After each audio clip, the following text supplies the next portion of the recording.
Today, I want to answer the question, what is the metaverse? Now, plenty of people would have heard about the metaverse in various press releases and in the news and so on, but there's a lot of uncertainty about what the metaverse actually is. So I want to address that today. First of all, the metaverse as a term was introduced by Neil Stephenson's excellent novel Snow Crash back in 1992.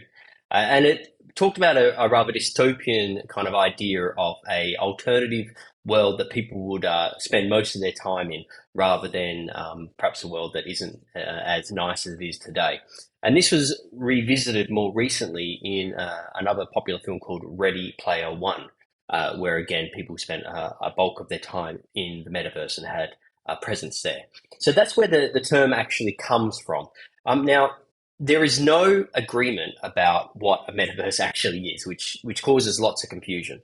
So I like to go to a definition that was provided by Matthew Ball in his recent book about the metaverse and how it will revolutionize everything. And there's a few key points here I want to talk about. Firstly, it's massively scaled. So conventional or what's available now, VR experiences are often single player experiences or are very constrained about how many people can actually access it.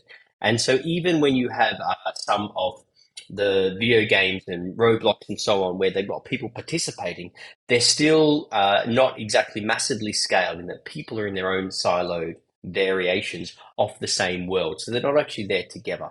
So the first key is it's massively scaled. It should be interoperable as well, which poses challenges when you move 3D objects from one space to another.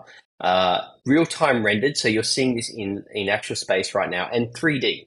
Now, I want to talk about 3D. That might mean virtual reality, might mean AR, augmented reality as well, but it doesn't necessarily mean that. And in fact, the solutions we're looking at are 3D solutions that could be accessed using VR, but that's not required.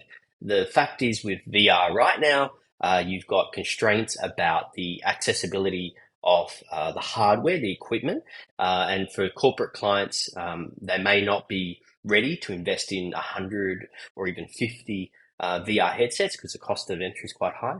So the 3D experiences we're looking at should be available everywhere on your work computer, on your mobile phone, and so on.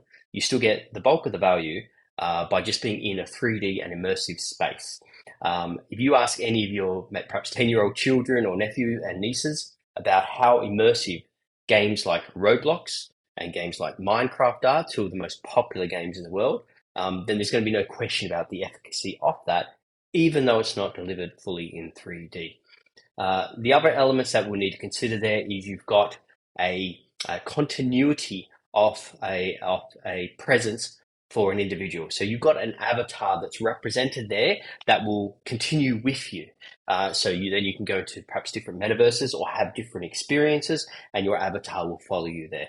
That might be pseudonymous, so people don't know who you are, or you might just have a different online persona than the persona that you have in real life. So there are a few of the key high elements that that will define what a metaverse is. And of course, we're looking at it from a learning perspective.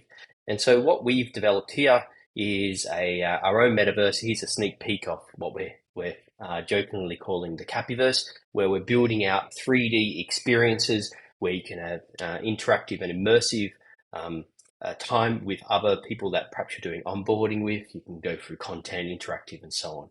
So it's a very, very exciting time in the metaverse. There's going to be lots of different applications for this technology, and we're excited to be just a part of that. So if you want to learn more, then of course, just feel free to get in touch. Thanks very much.